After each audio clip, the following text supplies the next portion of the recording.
สียงสุดวิสัยจะได้กินตานไปจากนี้จะชวนเอากันเจ้าฟันหลายสีวันนี้ลำนับของทานยกมือไว้จักไปมือสานเรื่องดวงวิญญาณของตัวแม่อุยว่าโลกอนิจจังวัฏสังขาราคนเฮาเกิดมามันบ่มีเที่ยงมันมีการเกิดแก่ต้องมีการเจ็บตายธรรมดาอย่างนั้นจะยอมมือสานวันหน้าตาว่าบทบาปนี้หมายจะยอมมือสานลั่นไล่ดวงวิญญาณของตัวคนละเฮาที่รับโดยรับเขาในวันนี้แล้ว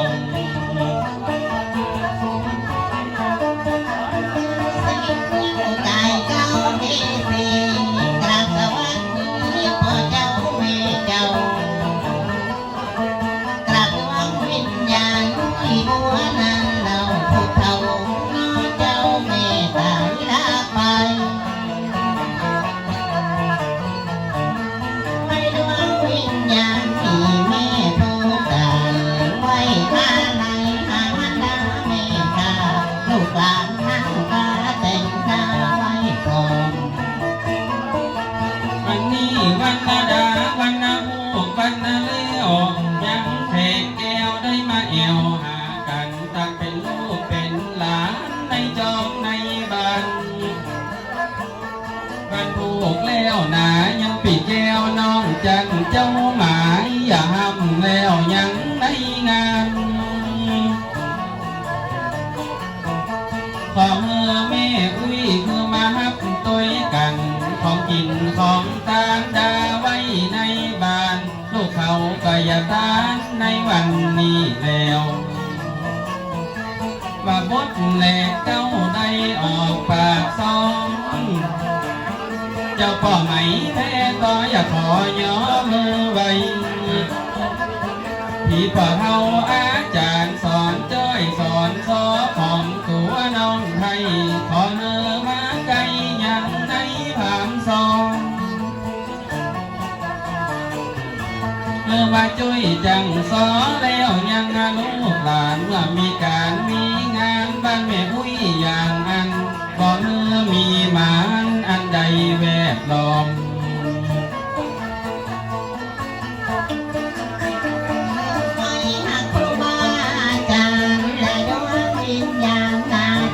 เก่าเงาเพราะว่าคู่ตายคู่ไปคู่เก่าไหลหลังเขายังเทียบฟ้ามนที่อยู่จันฟ้าหยาดมาเหมือนคงไหลมาดมจิตใจแห่งธรรมสติปัญญาได้มาลังเก่าจันใดมาแล้วเจิญดวงวิญญาณของตนองค์ทำให้อุ้ยบัวเนื้อเจ้าที่ได้ดับสังขารตายละลูกละเต้าในวันนี้เล่าแสนตีอะไร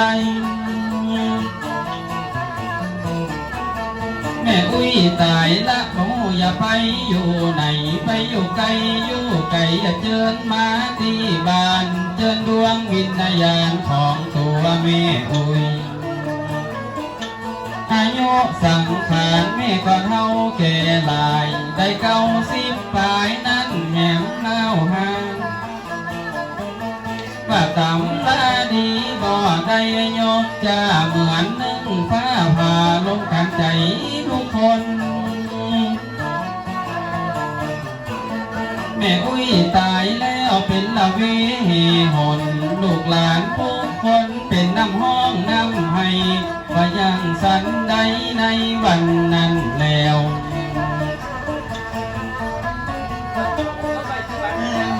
พาลงมาทางใจแม่อุ้ยจะไปลูกหลานทำให้อายุ95 หลายคนว่าแม่อุ้ยบัวก็คือสร้างกุศลจะนำตัวตนขึ้นสวรรค์จันหอมเมื่อได้ไปหอมเก้าหอมจันทรา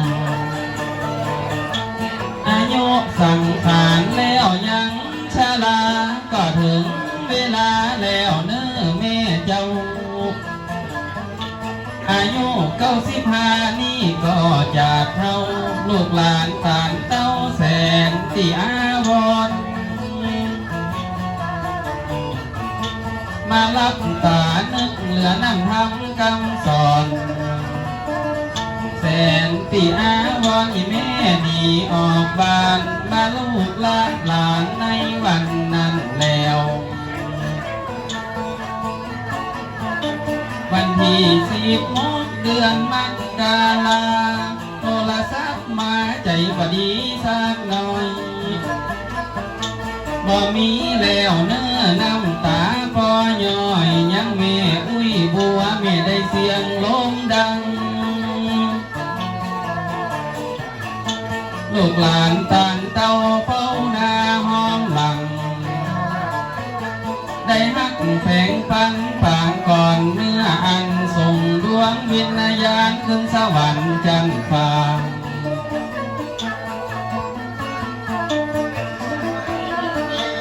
สวรรค์จันทร์ฟ้าโอ้ยพ่อแม่ตาไปอยู่ในหนอได้ยินเสียงสองหาแล้วเจ้าไปอยู่ดงนาดงขาป่าเป่าปิดบ้านเก่ามาพอของตามเมื่อดวงวิญญาณวิมาหูมาหันมาบาดคืนพอตันมาว่าวันก็ได้ไปอยู่จังใดดังจะแม่ไปอยู่ป่าไม้ที่รีเขาโคนไปอยู่ได้ดงแหวกลงหอลงเอาบุญกุศลนั้นนี่ไปตุ่มไปหอไปอุ้มเอาอุ้ยมาตามพอดวงวิญญาณมาหูมาหันมาก็ทำเป็นขอหาลูกเก่าขอหาของตามในวันนี้เก่า ตัววิญญาณไปเป็นตัวเป็นตาแม่อุ้ยจะมาก็มาบ่ได้เอาเสียงสอนไอ้นี่ยังน้องไทยมาช่วยกันแล้วยังวิญญาณเมื่อมาพอลูกเมื่อมาพอหลานจะห้องดูวังวิญญาณของแม่อุ้ยเจ้าว่าข้าห้องเขาเมื่อมาในเวลานี้แล้วจะได้เรียกน้อง32 ควรอย่าได้รบกวนที่แม่อุ้ยแตกบางสังขารกายาแล้วยังแม่จันบ่ดินบ่ต้วงเขาว่าเสียงลมดังแม่ตายไปแล้วแต่ทักนักนำเหลือแต่วิญญาณแล้วยังเจ้าว่าข้าจะห้องลงมาเอาของตานทางไทยมีลูกมีหลานแล้วยังเหมือนกันบ่ได้สวยตุ้มบางมาช่วยกันในบ้านลูกเต้าเราหลานของอุ้ยบัวทางจันทร์เจ้าบัวโอยการเพิ่นก็มีหลายคนบ่จือว่าตั้งฟ้าในบ่ลาตั้งคนเพิ่นมีหลายคนเจ้าว่าข้าได้อดสาเลี้ยงมาแต่น้อย ว่าเจ้าแม่อุ้ยลูกหลานมีหลายจะบอกคือใจ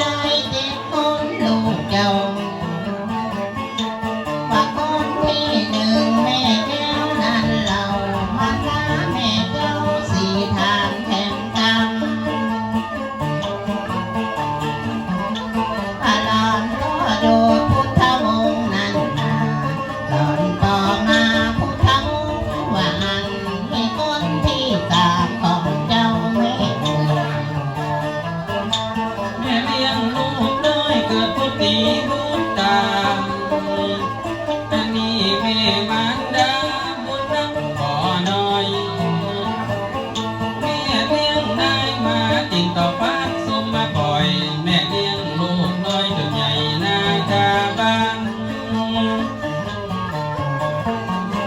เขาว่าลูกคนเก้าจึงเมียแก้วสีทานโอ้ยน้อสงสารแม่มาหนีออกบ้านน้ำตาลูกพังน้ำดังลูกย่อยว่าลูกล้วนสองได้เกิดออกมาวันนั้นแล้วกาคือพอโดดพ่อเจ้าเป็นลูกใจในวันนั้นเราเจ้าจีดอกเป้าแม่ก็เลี้ยงใหญ่มาเขาว่าคนที่สามจะแก้ไขจากก็คือพ่อมาพุทธวงศ์แม่นบันแม่มากับหลังหันบ่หันหน้าแห่งแล้วมาคนที่สี่คือนายกคำจันทร์พุทธวงศ์นี่นาก็มาตายลับตาละอุ้ยหัวไปจอยบุกมาตายก่อนแม่มีน้ำตาย้อยจีดอกสร้อยห้องเอาดวงวิญญาณมาเนื้อนายยกแล้วยังคำจันทร์มาเอาวิญญาณยังแม่ของเจ้าขึ้นละบนสวรรค์ละนิพพานจันทร์ฟ้า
ชื่อตัวพ่อคุยนอท่านไทยนามสกุลพุทธวงศ์อันนี้เป็นลูกคุยบัวว่าคนละดวนหกเจ้าแม่เว้นเงาสีนางสาวจันดีพุทธวงศ์เม่นมันก็มาตายละกันในวันนั้นแล้ว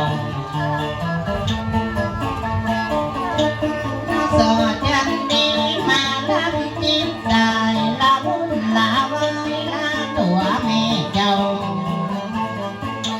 ผ่านได้คำว่าพุทธวงศ์นั้นเราง่อยทิ้งมันเก่าเมื่อเมาของการ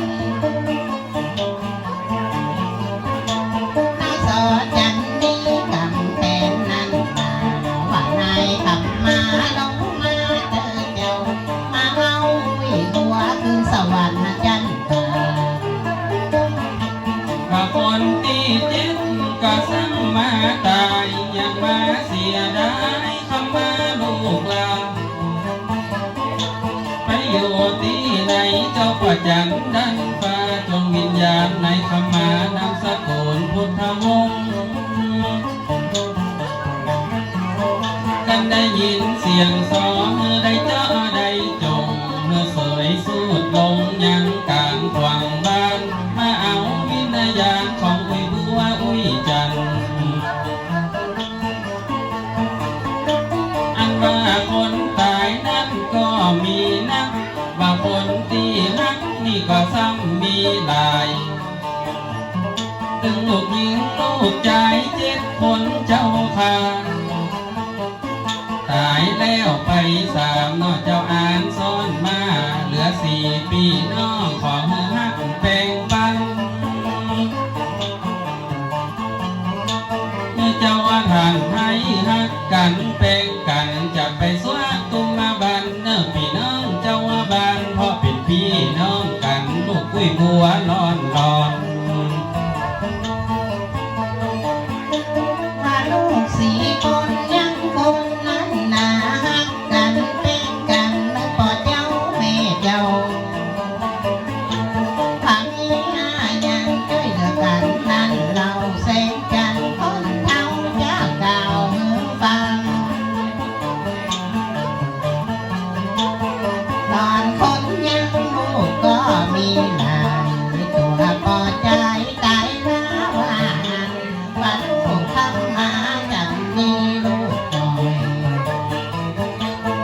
เป็นละของตามมีอยู่ดีสาปะปัญหามาไว้ดาเป็นกองเป็นเงินเป็นทองเขาก็ต้านมือนั่นว่าของดีกินของคบของซื้อเพิ่นก็หามาเฮือฮิตใส่ครัวตังเขาได้แปลงเงินงามยกอายืนเป็นหลังจะยกยอตามเมื่ออุ้ยหัวใจใจไปอยู่ที่ไหนมาเอาแต่เราอันดวงวิญญาณเขาพอละบ่หันเหมือนแสงตาวันเหมือนหนึ่งแสงหิ่งห้อยเขาว่าดวงวิญญาณอุ้ยบัวนี่เป็นดวงน้อยน้อยลองต้องต้อยลอยไปลอยมาจะตามไปมือแล้วผู้ตายลับตาห้องก็มือมาแล้วยังว่าอันจะไปสวดตุมมาบันตั้งใดก็แล้วว่าหลอนเป็นเฮงอุ้ยบัวมาอุ้ยบัวเป็นกาบินมาไกลอุ้ยเป็นน้องหนูจากบนกิ่งใหม่บินมาไกลมาต่อมาแยง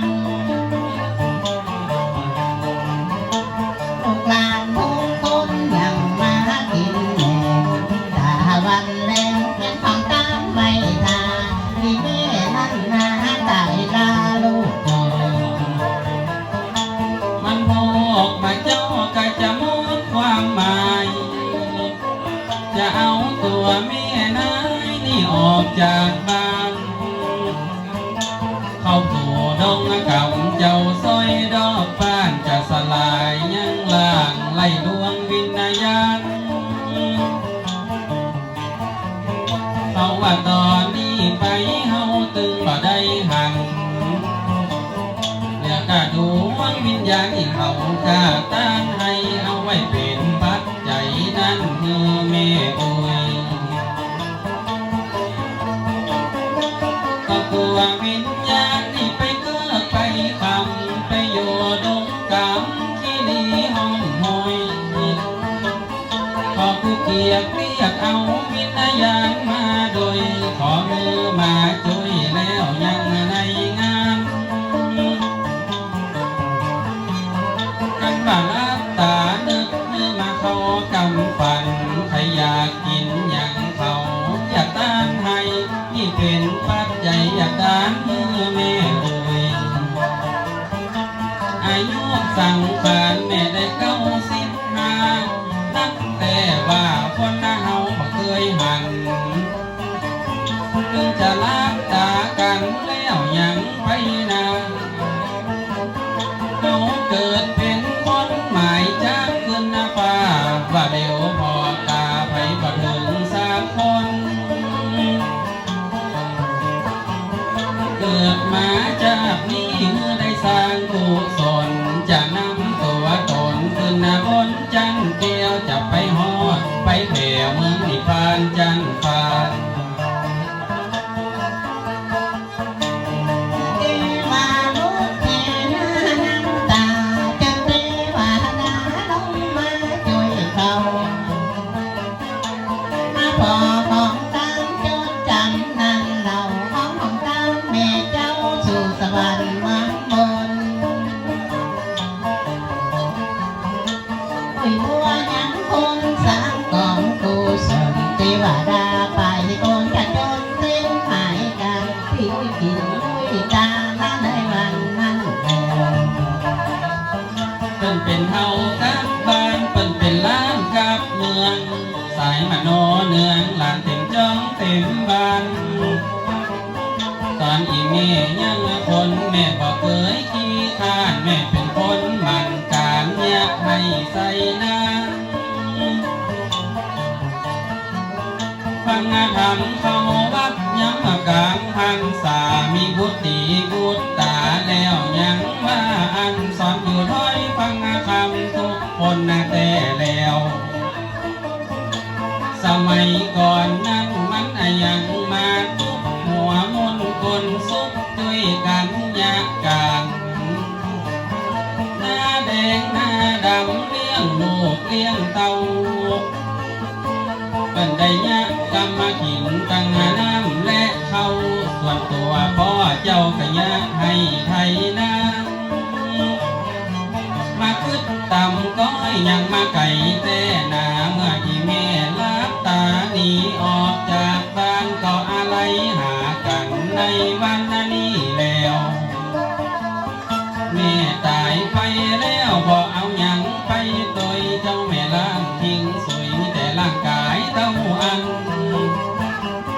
ละห่อเหือนเดือนดาวให้น้าป้าตั้งแม่บอกเคยเอาขวางเมื่อลูกยังบ่ได้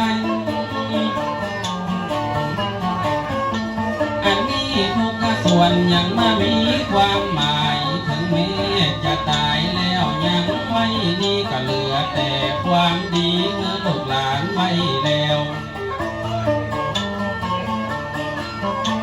อย่าแต่ความดีมุขบาปนั้นนาลักทั้งหลังนั้นกาบ้านลูกเธอเจ้ามีแต่ผลบุญตามไป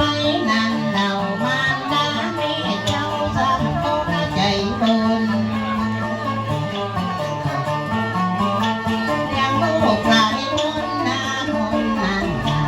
มีแต่น้ำตาลงมาอาบแก้มไม่สายร้องเป็นมาแรงว่าลูกทุกคนอายุบัดใจน้อยบัดเดียวนี่ก็กึ่งเลยบางคนก็50 ปลายขอเป็นกำลังใจเนื้อพ่อเจ้าแม่เจ้าพี่น้องตั้งหลายบอกว่าตึงหนุ่มและเฮาเกิดแล้วมันก็ตายเหมือนกันทุกคนเฮาเกิดเป็นคนหมั่นสร้างกุศลก็อย่านำตัวตนขึ้นบนจันทร์มองไปทัดไปถองเข้าห้องจันทร์ฟ้าวันนี้มาสอนอธิสอนมาปากขอบคุณเจ้าว่าภาพที่เพิ่นได้โทรหาจักเจิญมาหาในจองในบ้านมากักอกกังใจอุ้ยหนอเจนลำมาหันหน้าบ้านมีลูกหลานจานเมืองมีพ่อออกแม่ออกได้มาช่วยจัดเจือบ่ลำบ่เหลือแล้วยังในบ้านล้างถ้วยล้างจานเมื่อมันเป็นน้ำแล้ว ล้างถ้วยล้างจานมันเป็นปีเดียวโชคใจเจ้าไหลมาพี่น้องเขาช่วยดังน้ำดังจอยขอบคุณขอบใจที่ได้มาจอยดังสร้างดังจอยของแม่อุ้ยบัว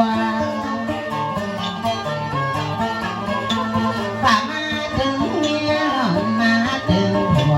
แม่น้ำแดงนัวจอยนักกันนิ่งเพื่อสร้างความดีน้องเจ้าทั้งใจ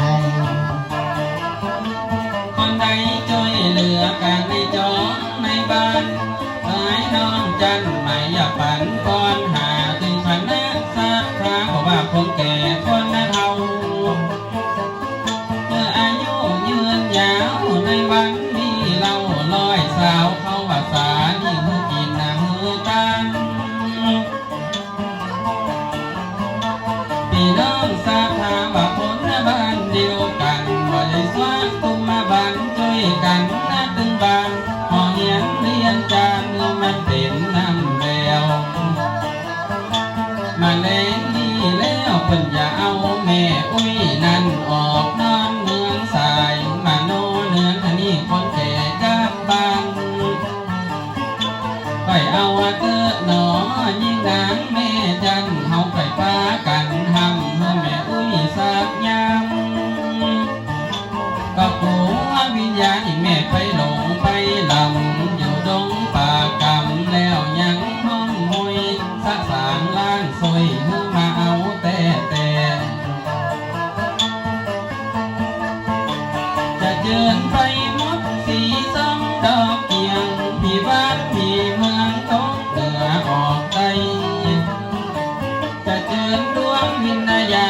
อุ้ยบัวเอาไว้เมื่อมาเตียวไตยังกองบุญการอันนี้ลูกเต้าอยากการเหมือนเป็นหลัง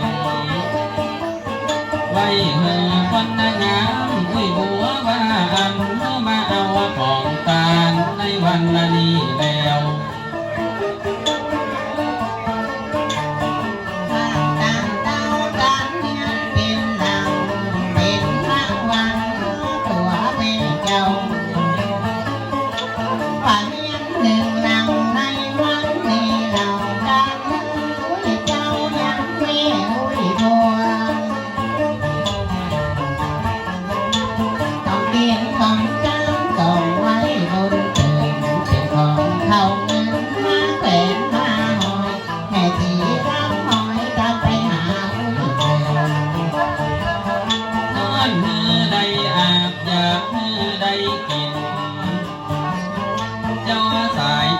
กินตึงจากนี้จากนาของกินละของตาของเจ้าดาวของฟ้าพอกาบอกกาหอเงินเดือนจังเพิ่งก็หามาหมดแต่ตักนาดำของกินของทานใจมีผ้าใหม่สิ้นใหม่จะย่อตามเมื่อแม่อุ้ย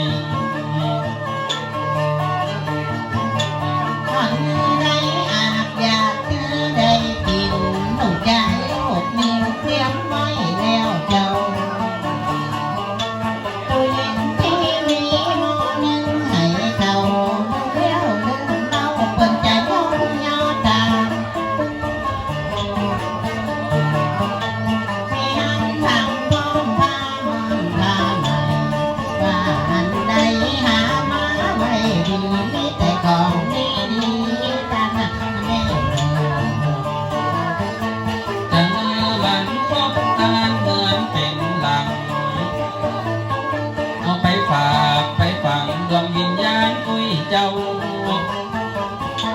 เมื่อกัดเอาไปบนสวรรค์แต่เราบอกได้ทุกโศกยามเมื่อยามคนลูกหลานบ้านเฮาเขาอย่าสร้างกุศลเดินนำตัวตนนี้ยังไปนาบุญจะรักษาเทวดาช่วยกรรม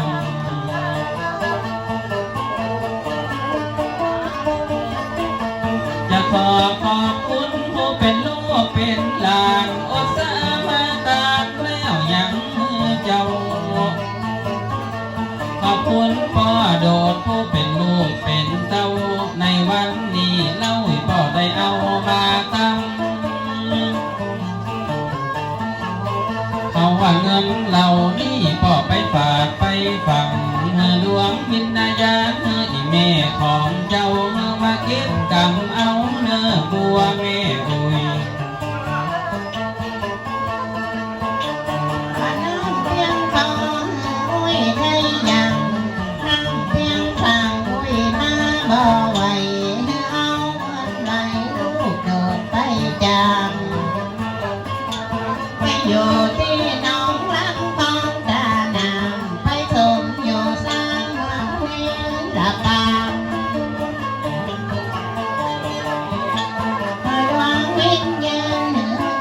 ขอห่วงเสื่อมาลงในกลางความบ้านมาพอของตาของมันดาไม่เอ่ยไปเมื่อมาเจ้าเมื่อกลายเป็นเข้าง่ายกันไปหอดเมื่อควายเป็นแผ่นพันเสื้อผ้ากันไปถึงเมื่อนูนปลายยังปูนล่างเมื่อกลายเป็นมาตัวอาชาในของตาเหล่านี้ล้วนแต่เป็นปัจจัยเป็นเงินใบของพ่อโดดว่าอันจะยืนยอต่ำเมื่ออุ้ยบัวแม่ใบปัดตัวแม่อุ้ยเมื่อมาของตานี้ก็จากลูกผู้ตีพันผูกเลี้ยงลูกบัวตังแสนตีแม่ได้เสียงอารมณ์ดังตายละลูกน้อย อย่างมาน้อยใจไฟหอยอย่างมาต่ำก็ใจในจะขอขอบอกและจะขอขอบใจสำลักน้ำใจของพ่อโดดบ้าอันที่ได้ตานปั่นแล้วยังยืนนอน ขอขอบคุณได้รับปัจจัยได้จกเงินให้จางซ้อเลยเจ้าจะการไปหาอุ้ยบัวนั้นเรามันน้าแม่เจ้าของพ่อโดดตายลาไปอยู่ป่าไม้ป่าใหญ่ดงนาไปอยู่ป่าตาตั้งให้แม่เจ้าห้วยมาเอาของตาเนื้อ เมื่อใดอาจอยากเมื่อใดกินเป็นมนุษย์เที่ยวดินจะไปม้อนไปไหมสัพพะของการที่ลูกหลานตามให้ไปควักไปไขว่ยังดวงวิญญาณพอมือมาหักเอาแล้วยังเหมือนกันเป็นกีฬาอาหารคือยาคาบเขามาเก็บกำเอาขึ้นสวรรค์จันฟ้าลูกหลานหลายบ้านอะไรหากันยังดวงวิญญาณที่หัวเนื้อเจ้าว่ามาตามคนก็ต่างเป็นทัพนาเก่านี่เป็นลูกหลานแล้วยังทุกคนมีคุณพ่อพร้อมดีแม่แก้วสีทานพ่อโดดแม่สีพุทธวงศ์แม่นมันนี่เป็นลูกเป็นหลานของอุ้ยบัวร้อนร้อนพ่อมาแม่คำพุทธวงศ์เหมือนกันก็เป็นลูกหลานของอุ้ยบัวเนื้อเจ้าพ่อกำนันสมบูรณ์พร้อมกับเมียเพ็ญกับแม่เพ็ญเมียนางแต่เล่านามสกุลวิชัยเป็นลูกหลานของนายคุณแม่สีรงพุทธวงศ์เจ้าขาทัดเลี้ยงนั้นมาแล้วยังว่าอันมีปอกคุยแห่งกรรมกับแม่พักอันนั้นแล้ว ว่าพี่ชิดประณีนั้นนาว่าเขานั่งกาเป็นหลานกันเก่าความนักหน้าพี่ใช้นั้นเรา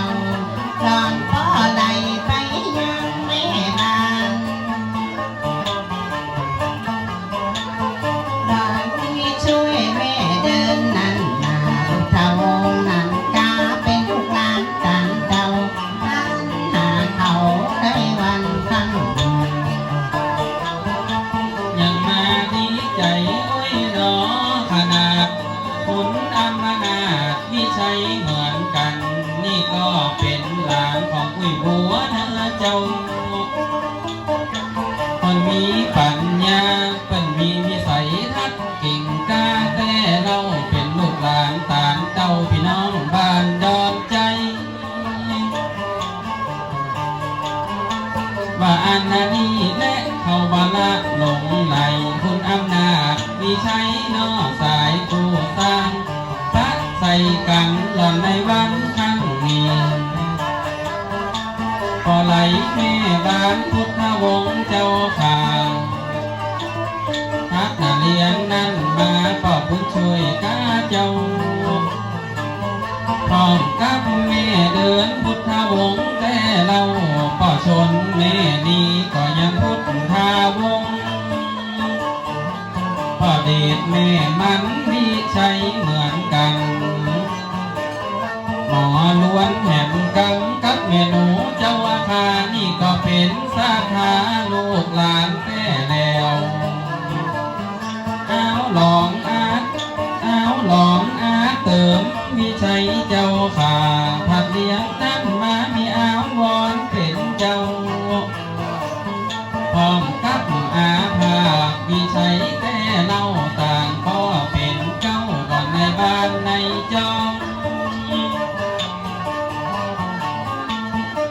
ว่าแม่เอ้ยเพิ่นมาเศร้ามามองกว่าแม่ไปนอนอยู่กลางน้ำกว้างจะห้องวิญญาณของเจ้าแม่เอ้ย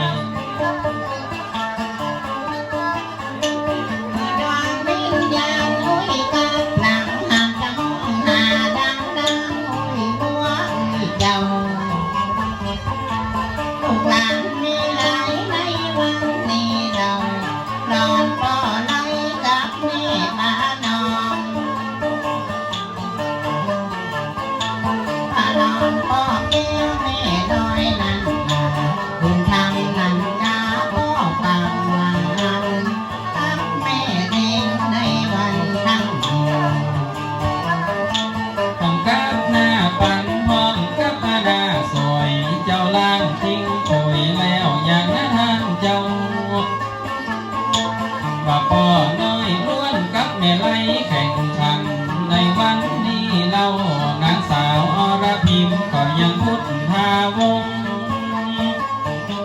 พ่อหมวดสาครกับแม่ครูสีทอนบุญนาถาเจาะจงก็ได้ตกลงเป็นเจ้าภาพในบ้านก็เป็นลูกเป็นหลานอุ้ยบัวนอนรอ